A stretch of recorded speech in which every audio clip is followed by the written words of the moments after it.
Indian railway minister Ashwini Vaishnaw తక్షణమే రాజీనామా చేయాలని మన తెలుగు రాష్ట్రాల ఎంపీలు పార్టీలకు అతీతంగా డిమాండ్ చేయండి. గత 3.5 సంవత్సరాల్లో ఎంతమంది చనిపోయారు, ఎన్ని వందల మందికి ఇంజురీస్ అయ్యాయి. మోదీ గవర్నమెంట్ కనీసం చనిపోయిన కుటుంబానికి ₹1,00,00,000, ఇంజూర్ అయిన కుటుంబానికి 50 లక్షలు ప్రకటించాలి.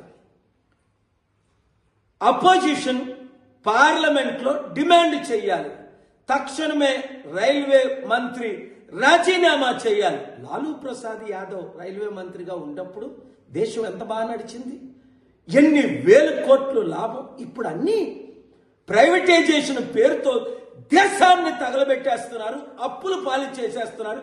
ఈ వీడియో రైల్వే మంత్రి రాజీనామా చేసినంత వరకు వైరల్ చేయండి.